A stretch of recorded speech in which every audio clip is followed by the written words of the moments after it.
Jewish Climate Fest. My name is Josh Ratner, and I'm delighted to have you joining our session today entitled, What's Jewish About the Green New Deal? Together, we are making climate change a central moral issue of the Jewish community, and we're just delighted that you've decided to join not only this session, but be part of the Big Bold Jewish Climate Fest as a whole. So I want to give just a little bit of an overview of what's to come, so you have a sense of what we're going to be doing together in our hour today.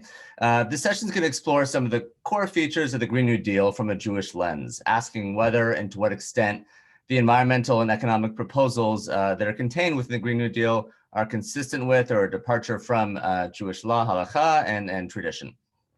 So what we're going to do today is begin with a couple framing questions, then transition into an overview of the Green New Deal, then pivot over to some Jewish sources, and finally open up for what I hope will be a lengthy and interactive Q&A session. Before we begin, I want to thank in advance Bruce Spearer from Hazon, who's going to be helping out today with tech issues. You're welcome to chat with him if you're having any technical challenges. And if you have any questions during each section, whether it's the Green New Deal portion or some of the Jewish text portions, feel free to write your questions down into the chat at that point if you want. We can address them at the end of each section, or you're welcome to sort of hold on to them until the Q&A portion and ask them then. So either way is fine. I want to make sure that the content is clear, and that if you have questions, we can answer them in whatever way makes the most sense for you. So with that, we're going to begin with a couple questions for you. We're going to do a little instant polling to get everyone started. So Bruce, if you can open up the first poll, is going to ask one word questions, one word responses about how you think of the Green New Deal. Without us having sort of explored the content, one word responses when you think of the Green New Deal, what pops into your head. So please take a moment to vote on this poll. We're gonna get some. Don't feel like you need to be influenced by what your peers say. We'll give it a few seconds.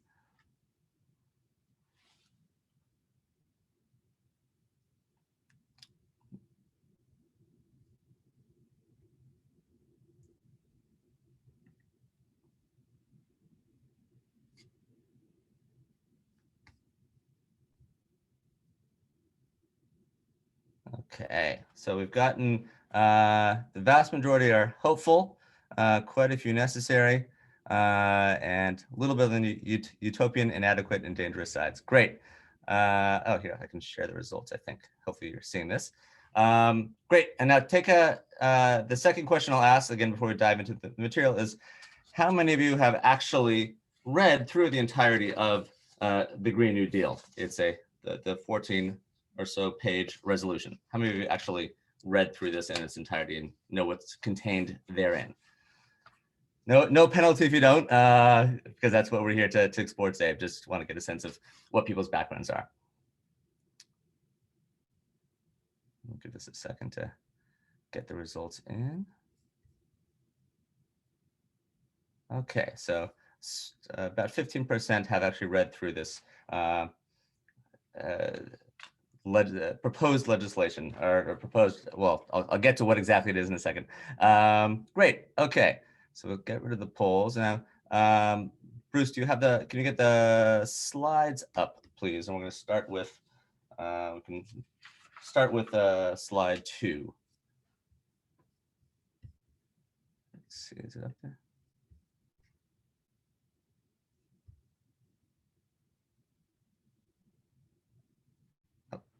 Yeah, let's move it to, there we go. So the reason I asked these first couple of questions is because, as you all probably know, there's a lot of, the Green New Deal is probably one of the most talked about pieces of legislation in recent years, or talked about congressional actions in recent years. And I found this slide to be really telling. If you look at where people are getting their information about the Green New Deal from, this has some real interesting sources. One might think that a proposed legislation that is seen as very much progressive, you might have a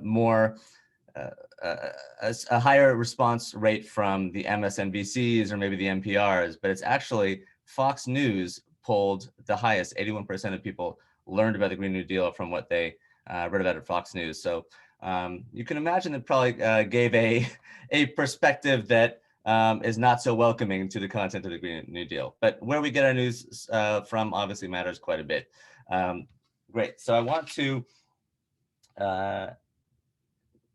now get into a little bit of the content. So let's switch to Bruce, we can show slide 3 briefly. These are the sponsors of the Green New Deal.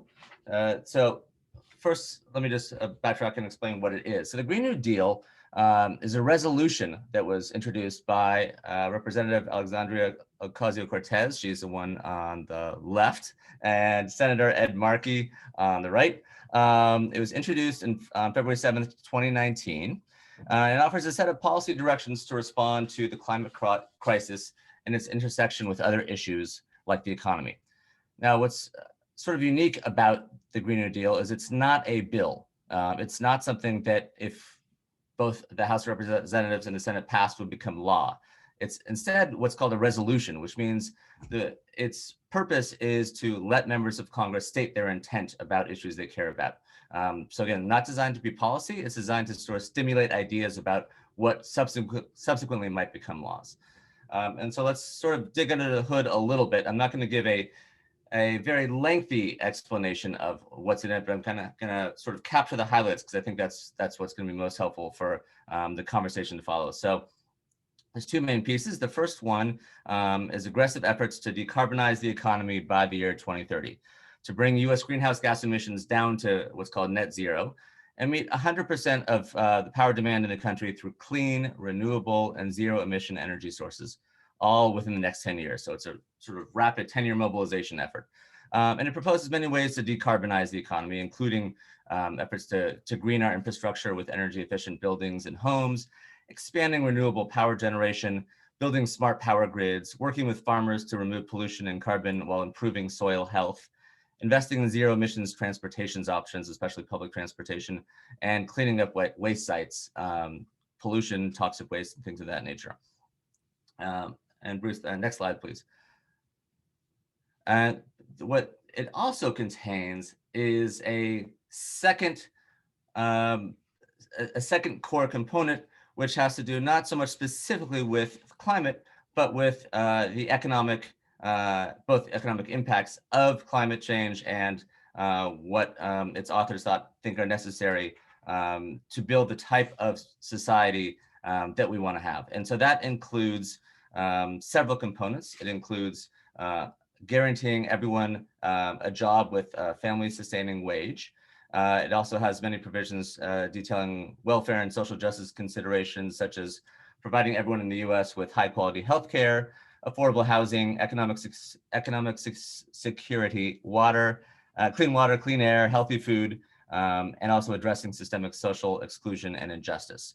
And so in that way, it also incorporates this notion of just transition. And for those who aren't familiar with that terminology, a just transition refers to as we shift from a carbon-intensive economy, especially in areas like coal and gas extraction, making sure that as we shift to renewable sources, the communities that are most impacted by that shift in terms of the economic impact are taken care of. So coal miners aren't left with no jobs, and the communities in which those coal miners have depended for a tax base also aren't left sort of destitute and stranded as dead towns and dead cities. So just transition means finding ways to ensure that those whose economic vitality was tied to a carbon-intensive background have the ability to not only survive but flourish in a new carbon-neutral economy. So those are just a couple of the highlights of the bill or the resolution. A couple of things I want to say about why I think it matters before we pivot to Jewish sources. So I would suggest at least 3 reasons why the Green New Deal matters. The first is kind of existential, as you may have already learned from other sessions or from your general awareness of climate as an issue. The IPCC, the international body that from the UN that provides the research and scientific basis for understanding what's happening with our climate, has made pretty clear in its 2018 guidance that temperature rise of no more than 1.5 degrees Celsius is required if we want to maintain our way of living, our quality of life. That anything above 1.5 degrees will be deleterious, if not catastrophic. And the way to keep it within a 1.5 degree limit is to achieve carbon neutrality by the year 2050 or earlier, 2050 or earlier. So there's this kind of existential element that the Green New Deal is addressing by giving us a pathway to get to carbon neutrality even earlier than 2050. Second point is more immediate healthcare considerations. Scientists have done different sort of studies and determined that roughly 62,000 Americans die each year from air pollution that's generated mainly from coal-fired plants and gas vehicle emissions. 62,000 Americans die each year that could be remedied if we went to if we had a carbon neutral economy. And the third point is the financial piece. There are tremendous long-term savings to be accrued from becoming a zero emissions economy, not only from saving the billions of dollars at stake from those air pollution deaths I just mentioned, but climate cost savings overall from becoming net zero are estimated to reach as high as $3 trillion a year. So existential, healthcare, and financial reasons to support what's in the Green New Deal, or at least the general sense of the Green New Deal. And now we're going to pivot to a bit more of the Jewish content. So if we can switch over to the next slide, Bruce, and then we'll click on that link, and that link is going to get us to our source sheet for today. Let me just pause for a second and check the chat to see. Okay, great, we're good. So what I wanted to do is not cover the gamut of all Jewish sources that pertain to environmental stewardship, let alone the other pieces, healthcare, jobs, and housing. But I wanted to give just sort of a taste, Tom, of some of the many Jewish sources that are out there that provide a framing that I think we can use as the lens through which we're going to be addressing some of the issues that come up from the Green New Deal. So I want to begin with a few sources that touch on the Jewish value of bal tashchit. And bal tashchit basically means do not destroy, but what it has come to mean within Jewish halakha, Jewish tradition, is a general prohibition on the wanton consumption of natural resources. So just using natural resources because you can is contrary to the ethos of this notion of bal tashchit. So where does it come from? It comes from, how do you spell bal tashchit? Someone's asking. It's, if you look in the top of the source sheet in the green, where it says this value called bal tashchit. That's the English transliteration. The Hebrew for it, you'll actually see in the text that we're going to see in a second. So Deuteronomy, Devarim, chapter 20, verses 19 and 20, we actually get the origin of this concept in a way that one wouldn't necessarily imagine. It's discussing the laws of war for when the Israelites are about to enter the land of Canaan, and has different sort of ethical parameters of what kind of warfare is permitted and not permitted. And one of the things that's not permitted is that when you're engaged in war against a city and are besieging it, you can't destroy its trees. You can use the trees you can eat fruit from the trees, but you can't cut down the fruit trees. And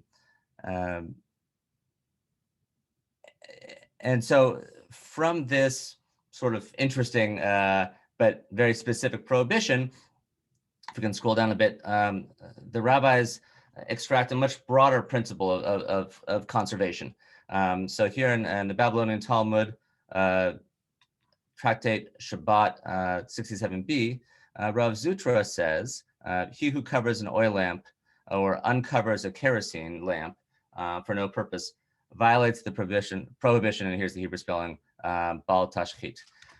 So what Rav Zutra is saying here is covering an oil lamp causes it to burn extra oil to work, or uncovering a kerosene lamp also doesn't conserve the kerosene inside, and so it burns excess kerosene. And so it's violating this concept of bal tashchit. So we've seen an evolution from don't cut down your fruit trees in times of war to general everyday living. Don't consume more than you need. Don't waste natural resources, because doing so is in violation of this principle. And there's many different sort of examples of how this principle can play out. But what I want to do is just look at a famous midrash that's sort of providing a theological grounding to this notion of bal tashchit. You may have seen this before. It's from Kohelet Rabbah. And God is explaining that, or the author of Kohelet Rabbah is explaining that when God created humanity, God took Adam and led him around all the trees of the Garden of Eden and said to him, look at my works, how beautiful and praiseworthy they are. And all that I've created, it was for you that I created it. But pay attention that you do not corrupt and destroy my world. If you corrupt it, there is no one to repair it after you. No one to repair it after you. And so I think this framing gives us a real sense of the type of global stewardship that we're called upon to undertake, and the kind of stewardship that I think that the Green New Deal is speaking to. A notion that it was not just about the actions we take in our individual lives, but to have a more comprehensive global concern that the squandering of natural resources, the violation of bal tashchit, has an impact not only on us, but on our society. And we only get one world that God's created. We don't get a second one. And the last piece I'll share is from also from the Babylonian Talmud, Tractate Tani 23a. It's part of a lengthier conversation or discussion about this very interesting gentleman named Honi, sort of a magical figure in the Talmud. He's actually the source for the Rip Van Winkle story that just precedes this. But here, Honi's walking around on the road and he sees a man planting a carob tree. And he asks the man, how long is it going to take for this tree to bear fruit? And the man tells him it's not going to produce fruit until 70 years have passed. And Honi says to him, like, why bother? Isn't it obvious that you're not going to live 70 years and you're not going to get any benefit from the tree? And the person responds to Honi, just as I found a world of, just as my ancestors planted for me, I'm too planting for my descendants. So again, a notion of forward-thinking, intergenerational forward-thinking, that the actions that we take today are going to plant the seeds for the world that we want our children and our grandchildren to inherit. And I think, again, this is part of the thinking behind the Green New Deal. Yes, there's an urgency for today, but it's also about this notion of stewardship and conservation of the world we want to have for our children and our grandchildren to come. Now I want to flip over and just give a little taste of some additional Jewish sources. So if we can scroll down. The first one, in coming up with sort of a Jewish lens for looking at this notion of investing in clean technology and investing in job creation. Frankly, there aren't a lot of, there's no treasure trove of Jewish sources that speak about investing in job creation. It's not necessarily something that was a huge part of Jewish medieval society, but there is, I think, an important essence in Maimonides and in Rambam's articulation of the different strata of charitable giving, of tzedakah, where he writes in his Mishnah Torah, his sort of magnum opus of Jewish law, the book on gifts to the poor, chapter 10, verse 7, that there are 8 different levels of tzedakah, and each one is greater than the other. But the greatest level, higher than all the rest, is to fortify a fellow Jew and give him a gift or a loan, or form with him a partnership, or find work for him until he's strong enough so he doesn't need to ask others for sustenance. So here we have there's these different gradations of giving. Sometimes it's better to give anonymously. Sometimes it's better to give so that the person knows or doesn't know. But the highest level of tzedakah is not to just donate charity, but to provide the means for another to be self-sufficient, to sustain him or herself by finding and achieving gainful employment. And I think this notion of helping others create jobs so they can have self-sufficiency and the dignity that comes with that self-sufficiency is a huge piece of what the Green New Deal is talking about when it talks about trying to guarantee a living wage for all, that it's not just about let's create a few jobs and hope that works out, but really a sort of a systemic approach to making sure that everyone who wants to can have work, and have work that is not sort of $6 or $7 a week, as some states still have crazy minimum wage laws, but actually is at a sustainable level of wage. And if we can scroll down a bit more, I want to just do one more source on this notion of giving versus investing in job creation. So from the Babylonian Talmud, Tractate Shabbat 63a, Rabbi Abba says that Shimon ben Lakish said, "One who loans another money is greater than one who gives him charity, and the one who places money into a common purse, i.e. one who enters into a partnership with a needy person, is the greatest of them all, since in that case, the needy person is not embarrassed when receiving the assistance." So here again, we're speaking to this notion of the dignity and sort of affirmation that comes with having a job, with having employment, with being able to engage with the world in the work that you do and have means for self-sufficiency and not to have to be in a state of dependence. And I think, again, that's a lot of what the Green New Deal's jobs piece is talking about. A couple more sources that I want to cover. First, on housing. So I'm going to pause for a second because I'm just going to check. Bruce, are there any chat questions that are substantive about things that I need to recover? We have one question. As the biblical sources, isn't the Green New Deal embodying many of the values of both the sabbatical and Jubilee celebrations, as in Leviticus 25 and Deuteronomy 15? Great. Yes, great question. Peter, I believe that was. Yes. Thank you for that. Very much so. The notion of the sabbatical year and the Jubilee year is a notion that there should be no permanent state of indenturedness or destitution, that no matter what kind of what's happened to people in different walks of life, that there should be an opportunity to sort of reset and get back on one's feet. There's also a sort of, from the economic framing of Shemitah and Yovel, but also on the environmental side, absolutely a sense of ensuring that the earth itself has the ability to recover and rejuvenate and have the time it needs to set itself up for long-term health, whether it's you're talking about soil or trees or what have you.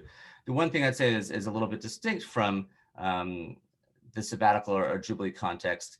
The Green New Deal is speaking not of sort of a one-off recalibration, but hopefully creating systemic change that is enduring and permanent. So the sabbatical year and the Jubilee year, in some ways, are checks on a system that might inevitably lead to abuses of land and abuses of labor that need some reclaiming. And the Green New Deal concept is saying if we set it up right the first time, or through this framing, we won't even need sabbaticals or jubilees because it will sort of be self-perpetuating. And Rabbi, we have one question from Jamie. What is the Jubilee year? Great.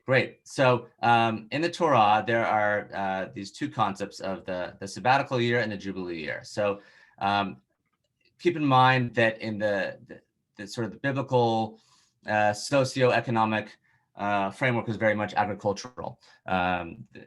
The Torah speaks in many ways to understanding an agricultural consciousness. So the Torah, the Bible says that every seventh year should be a sabbatical year. That's sort of where the sabbatical 7 comes from. And certain areas of the land are supposed to be left to lie fallow and sort of restore, and you're not supposed to harvest the land. And there's consequences that come from what that means and how you're supposed to get food. But so the general notion is letting the land lay and rest for a year so that it can rejuvenate itself.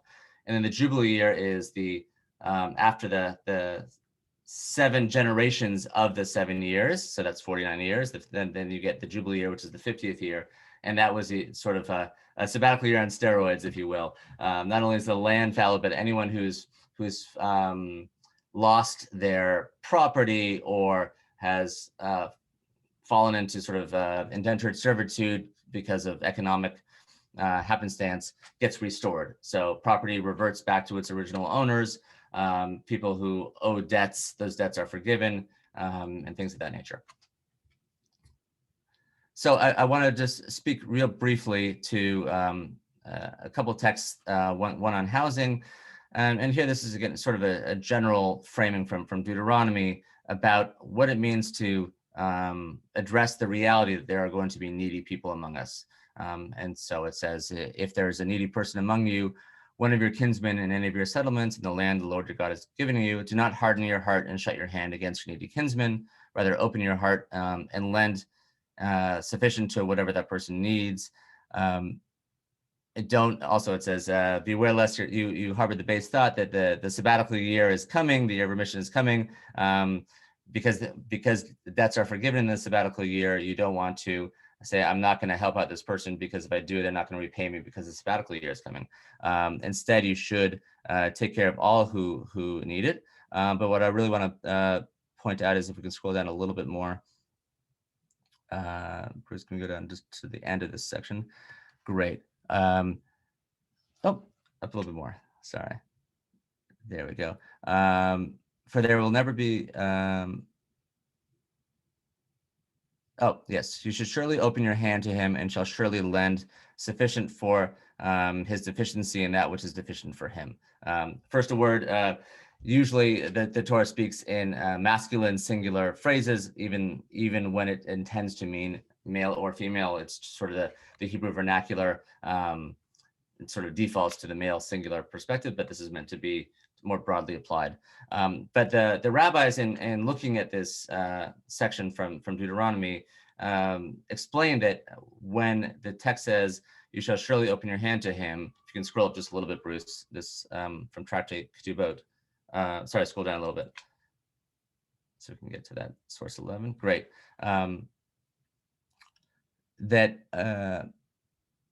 The phrase sufficient for his deficiency refers to the person's house, and which is deficient refers to bed and table. So here, the rabbis are explaining that when the Deuteronomy is talking about provide for the person sufficient for his deficiency, that means you need to provide housing for those who lack it. That housing was seen as so integral to one's ability to function in society that it was one of the sort of paramount features that Jewish communal obligation entailed, was making sure that people had housing, including a bed and a table. And we see sort of another articulation of the, I'll pause there. So there's lots of different sources that talk about housing, but I just wanted to sort of frame that access to housing is something that's seen as inherent to the Jewish tradition. I want to do sort of similar thing with healthcare. Healthcare, again, is something that we'll see in these couple sources, first from Rambam and then from the Talmud. Access to healthcare and access to medicine has been seen as an essential component of Jewish communal living for millennia. So Maimonides, in his commentary on the section of the Mishnah, says that God created food and water, and we must use them in staving off hunger and thirst. God created drugs and compounds and gave us the intelligence necessary to discover their medicinal purposes. We must use them in warding off illness and disease. So access to medicine, access to healthcare is not sort of seen as an option. It's not seen as something that those who can afford it should get. Rather, it's something that is seen as essential and something that as we see in source 14, any city that does not have in it these 10 things, a Torah scholar is not permitted to live within it. And amongst those 10 things are a physician, a surgeon, and a teacher of children. The Torah scholar is seen sort of as the epitome in the Talmudic imagination of what one aspires to be. So to say that a Torah scholar can't live in a city that lacks doctors, lacks physicians and surgeons, attests to how important, again, this notion of access to healthcare is. And finally, a more modern source, Rabbi Eliezer Waldenberg, writes that it has been enacted that in every place in which Jews live, the community sets aside a fund for care of the sick. When poor people are ill and who cannot afford medical expenses, the community sends them a doctor to visit them, and the medicine is paid for by the communal fund. So not only is access to medicine seen as essential, but financial impediments can't deny one that access to medicine. So if people don't have the financial means to afford doctors, it's incumbent on the community to take care of that person and to provide those resources. And I want to just highlight next. Okay, so I think we can log out of the Safari and go back to the slides. And so we are on to slide 7, I believe. There we go. Okay. So what I want to do is, so I've highlighted some of the specific features of Jewish tradition and Jewish law that speak to the different components of the Green New Deal, from environmental stewardship to access to housing and healthcare and jobs and economic opportunity. But there's one thing I want to pick up on that I think is also something that doesn't often get discussed in talking about the Green New Deal and certainly in its connection to Judaism. And that's, sorry, a little dry here. And that's the notion of both the Green New, both the Green New Deal and Judaism take an approach to issues of climate and economic well-being, social needs, as not two different pieces that both need to sort of be juggled or weighed against each other, but take a synthesis approach. So the Green New Deal, in addition to the sort of specific pieces of policy, I think what was most revolutionary about its introduction, not only into Congress, but into sort of the general communal zeitgeist, is that it's all about ending the dichotomy between environmental considerations and economic considerations. For a long time, 80s, 90s, and even into the 2000s, there was a sense that you had to choose between environmental considerations or economic considerations, that going green was economically deleterious, and so you kind of had to choose between the two. And the Green New Deal makes clear that that dichotomy is a false dichotomy, that not only does environmental actions, investing in renewables, investing in infrastructure efficiency and things of that nature, not only are they constructive to the economy by creating new jobs and creating well-paying new jobs, but also that you can't separate out environmental considerations from economic considerations, because as we've seen, especially in tribal communities and communities of color, the impacts of climate devastation and environmental degradation have huge economic consequences as well.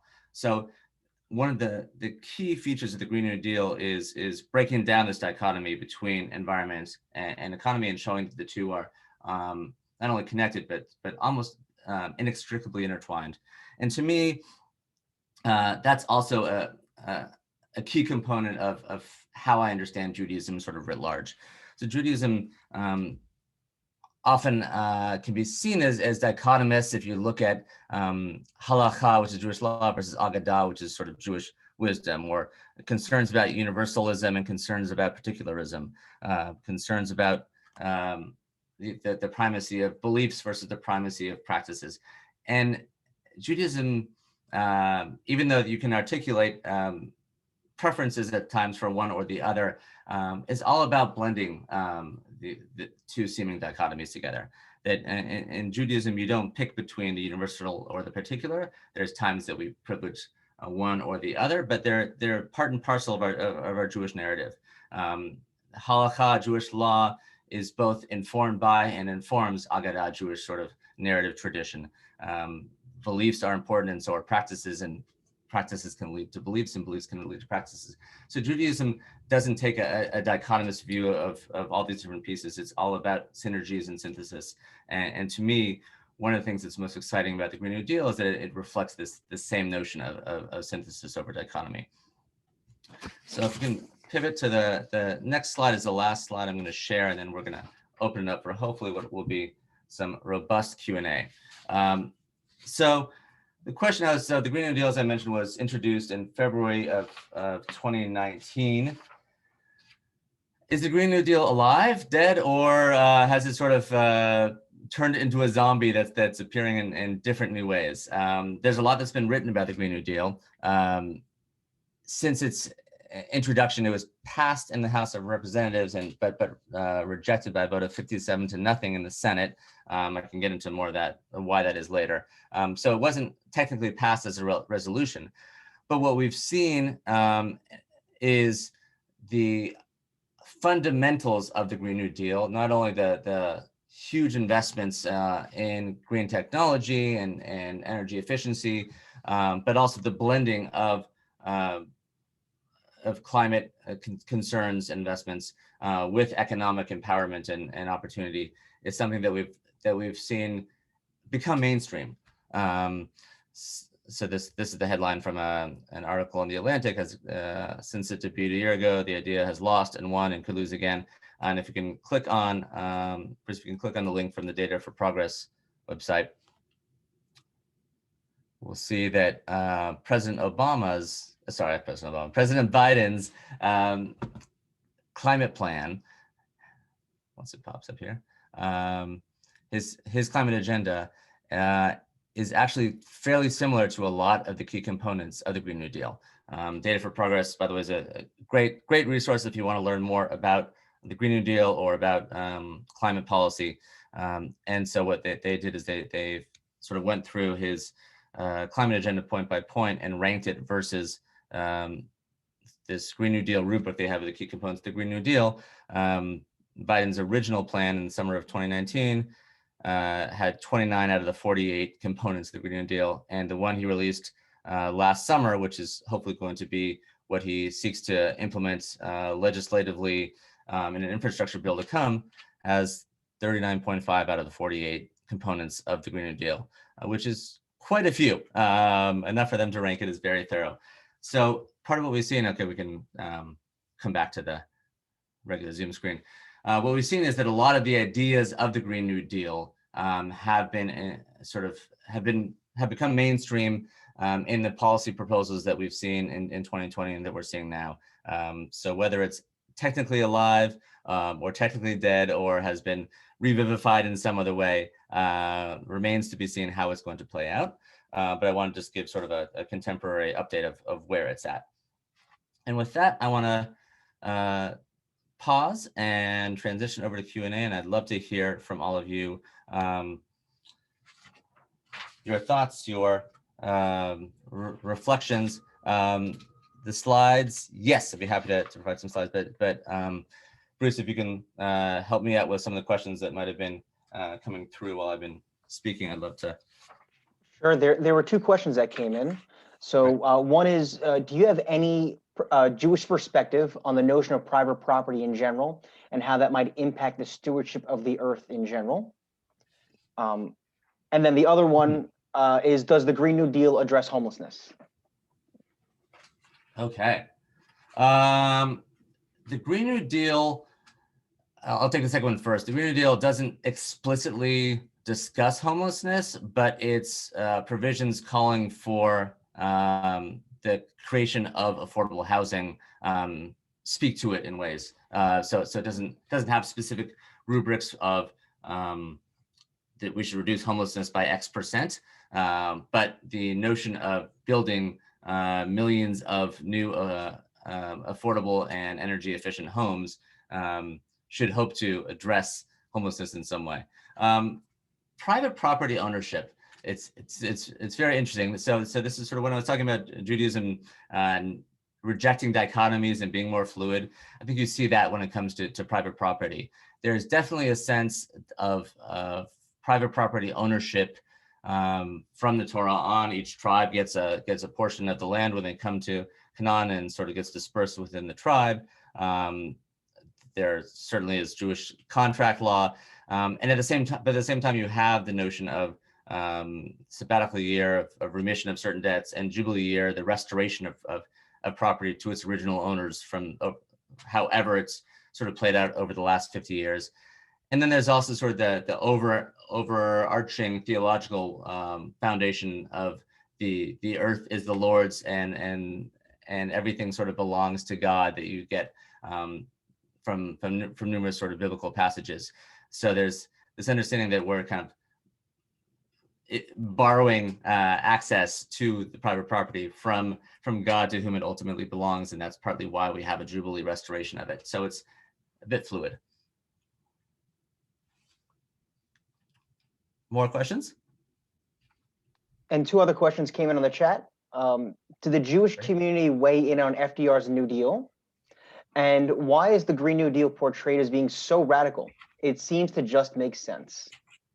I'm not an expert on FDR's New Deal. I do know that certainly at the time there were both Jewish advisors in his administration, and there was rampant anti-Semitism, and so the extent to which Jewish voices were considered, I'm not so sure they were the most welcome voices in the room, especially if you're talking 1920s and 1930s.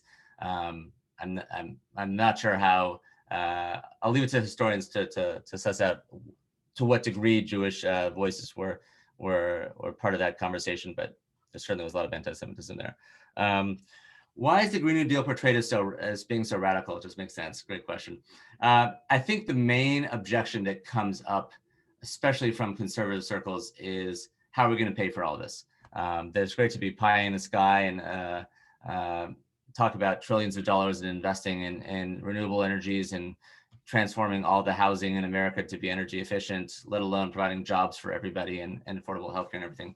So you'll see price tags affixed to the Green New Deal that go into, like, I think the highest is $92 trillion or something. The problem with that critique, I would suggest, is that there actually are no specific proposals in the Green New Deal. So putting a price tag on something that's a set of aspirations is kind of faulty. There are specific bills that have been introduced based on Green New Deal sort of perspectives, and those that they have specific price tags attached to how much is going to be spent for this or that. And so there you can take it more of a cost benefit analysis. The challenge when you do that is you're talking about very high sort of sticker price shock of the initial costs to implement these changes, as opposed to the long-term savings that are going to accrue from it. So if you think of sort of a micro example is putting solar panels on your roof. There's a lot of upfront cost to buy or lease the solar panels, but the understanding is that over 20 or 30 years, it's going to pay for itself. And I think that's what a lot of Green New Deal policy wonks suggest, that yes, there's going to be a high sticker price initially. We'll have to borrow a lot of money into multiple trillions initially. But if you look at it from a longer term perspective, you'll see that it's going to save money, not only in terms of saving us from the huge costs from climate devastation, but also the jobs it's going to create and the sort of economic rejuvenation it's going to instill. And we have two more questions. In addition to Bernie Sanders, what does Jewish support for the Green New Deal look like in the current legislature? And how can we afford not to do this given the prospective future if we don't invest? Right. I'm looking. This is the Green New Deal itself. I'm just quickly scrolling at the list of co-authors. I think there are many Congress people who Jewish representatives and senators who have supported the Green New Deal, even serving as co-sponsors of it.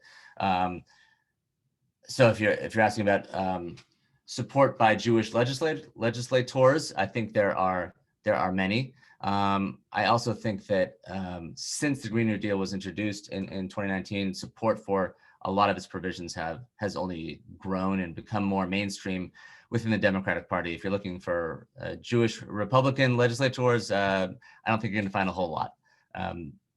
There's another question though. I'm not sure if I. Yeah, it was a question and comment from Peter. How can we afford not to do this given the prospective future if we don't invest? And I'll just add, Jamie just asked, have Jews ever made public comments at their cities to remind them to take action on policy inspired by the Green New Deal guidelines? Great. Well, I'll take Jamie's question first. Part of the takeaway that we're going to hopefully have at the end of not only this Zoom call, but throughout this climate festival is to try to create that level of local and statewide energy and to translate individual excitement for ideas like the Green New Deal into the type of legislative change we need. Because frankly, our legislators need to hear from us and need to hear vociferously from us to understand that this is not just a pie in the sky idea. This is something in whatever form we want to see it actualized is something that we need to act on and act on immediately. Whether that's, and we've also seen actually some, I'm not sure how many cities have been involved at this level, but we've seen some states enact sort of versions of statewide Green New Deals and different very creative state legislation. So while it's imperative we do this at the federal level, because that's where the real money is, there's also actions that can be taken locally as well. So I don't want to discount those. And Peter, it's about persuading people to take a long-term view as opposed to a short-term, just sort of sticker shock at borrowing approach. And I think maybe there's some hope in that we've seen a willingness by Congress to borrow more than they ever have before for coronavirus relief, as necessary as that is. And so maybe once Congress gets a bit more accustomed to $1 trillion relief proposals or comprehensive legislative proposals, maybe that makes it a little easier when we transition to climate and infrastructure work. But I imagine we're going to hear the same similar objections we often hear about deficit spending and fiscal responsibility, even though the stakes are so much higher than that. And Peter has his hand raised. Peter, you want to unmute and ask a question? Yeah, actually, two comments. One, Milwaukee, both the city and the county have a very active task force, which is trying to tie greening the city and the county into creating jobs for the and underemployed. And it's already published a preliminary report of about 70 pages. It has a lot of buy-in from the private sector for private public programs. And the other thing I wanted to note is that Amitav Ghosh, the Indian intellectual and writer, has suggested that absent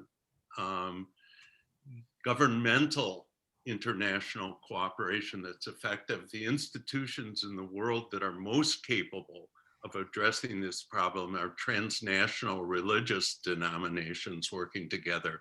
And one need only look at what the Pope has said in his last two encyclicals, and it's clear that this notion is afoot among other religions, so we should recognize that. Terrific, thank you. And I know that, I don't know if I can say the name right or wrong, Colin or Kaylin, I had a question about evangelicals and is there a way to incorporate them? I would say that in some of the recent work I've done, I've actually come into contact with younger generations of Christian evangelicals take a very different posture towards climate than I'd say their parents or grandparents. The question is about evangelicals believe in end of the world situation, and for them climate change isn't an issue. Frankly, if it's going to bring about the end of the world, that might be a good thing to some of them. But what I found is that younger generations of evangelicals take earth stewardship, or they have some jargon for it. I forget exactly what it is, as a serious moral and theological consideration. And so we've started to see evangelicals joining the multi-faith community when it comes to exploring ways to address climate change systematically and internationally. So there is some hope there. They're not the most robust community when it comes to joining these multi-faith efforts, but at least I personally have seen a shift in, and at least some portions entering the conversation as well. I'm trying to look here as well. Michael has a question. In the constellation of Jewish holidays, Tu B'Shvat seems to be a lesser light among the holidays. Might the time now be right to elevate Tu B'Shvat to the same level of observance as, say, Passover, Sukkot, even Hanukkah? If so, how might this happen? Wonderful. Well, I actually, as someone who cares deeply about Tu B'Shvat, I personally connect deeply with your question, and I would encourage, I don't know, Bruce, if we have a link to throw it out there. I just helped Chazon create the latest iteration of their Tu B'Shvat Haggadah, and even though Tu B'Shvat ended yesterday, it's never too late to celebrate it. So if you're looking for some more contemporary reflections on Tu B'Shvat and why it matters today, I encourage you to check that out. You can go to Chazon's website and find it there too.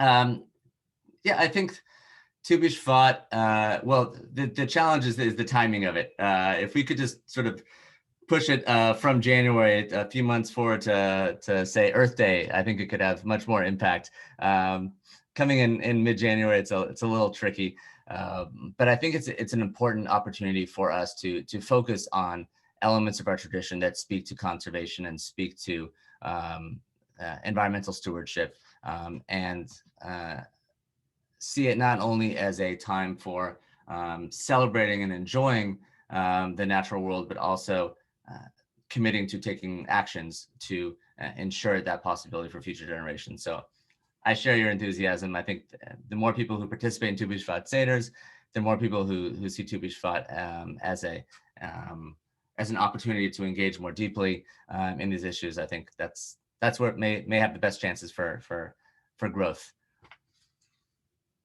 I think Ruth Ellen has a hand raised. Bruce, are you? Yes, good morning, Rabbi. Thank you. Morning. I can talk fast, but quicker than I can type with my thumb. I'm getting a little philosophical too. I'm thinking overall, I might jump around a little bit, but at the very beginning, one of the things you quoted was the idea of not wasting, not using more than we need. And can you speak a little bit in terms of your synergy idea? We're talking the Green New Deal, big policies versus the obligations of the individual, and the fact that we are such a consumer-based world, society in modern industrial times. All of a sudden I have a picture of all the old cell phones, all those resources are taken out of the earth, and at a great, sometimes, economic cost to the underserved in the world who are in these mines and things like that. But it requires, I guess what I'm getting at, where in the Jewish ethics, where can we start pushing people to really focus on becoming less of a consumer and more of a conserver? That's the best I can do right now. Sure. No, I appreciate the question. I think going back to some of the sources on Bal Tashchit, it all starts with individual accountability and individual mindfulness and action. That the notion of being commanded, of being mitzaveh, of being obligated to a set of moral and ethical standards has to start at the individual level in terms of what we do. And so having a consciousness of is what I'm buying, or is what I'm using something that's going to be sort of a one-off, disposable, wasteful interaction, or is it something that can be more long-term and systemic? Should enter our consciousness when we think about what we're going to buy or how we're going to use stuff. So whether you're buying paper or God forbid styrofoam plates, or whether you have compostable or even better reusable plates that you're using, at your home, or if you're in charge of the kiddush at your shul or things of that nature.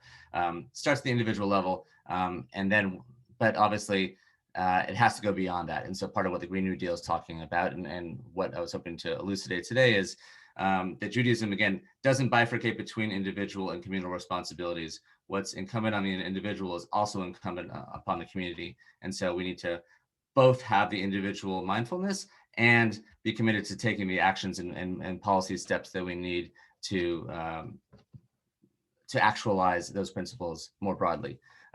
So I hope that's helpful. I know we're running a little tight on time, and I've been asked to offer some closing content and information for those to make sure everyone's plugged into additional opportunities with this wonderful festival. Also point out that Ingrid pointed out in the chat that there's a session on Sunday about cities and climate. If you want to know more about specific things happening at a city level, there's a link there. So in closing, first of all, I want to thank everyone for being here, and for all of you for the wonderful questions you offered. I invite you to go to a link in the chat that's going to pop up now, Bruce, with some important ways you can actually take action right now to make a difference, and talking about that sense of individual accountability. So 3 ways we're asking everyone at the Big Bold Jewish Climate Fest to take action together. First is to add your name to our letter to President Biden and Congress to take 7 bold climate actions, like major investments in clean energy jobs and environmental justice in the first 100 days in office. The organization Diana is going to deliver the signatures to the Biden team and members of Congress.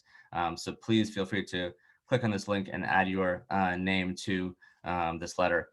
Second point is to try to commit to some new individual actions over the 6 weeks. Again, going back to the last question that was just asked, what can we do individually? Hazon has put together a number of actions that we can take in terms of affecting personal change through a concept Hazon is calling the Brit Hazon, sort of a personal covenant of additional obligations that you want to make individually to make a difference in terms of your personal sustainability. And 3, try to get your community involved. Gather friends or your congregation and work together to make a difference, whether you're in a school, whether you're a student in middle school or the president of an organization. There's a lot you can do. There's lots more ideas and resources you can investigate at jewishclimatefest.org/action. And just want to thank everyone again for being here. I hope you're able to take some of these actions. Together, we can make a difference on climate and create a healthy, sustainable future for our community and for our children and grandchildren. And finally, please check out the festival website. Even though we're already midway through the festival, even though it's Friday midday, there's still plenty of additional events now through Sunday. So I invite you to continue to participate, share your enthusiasm for the festival with your friends and family. And with that, thank you, and I want to wish everyone an early Shabbat Shalom.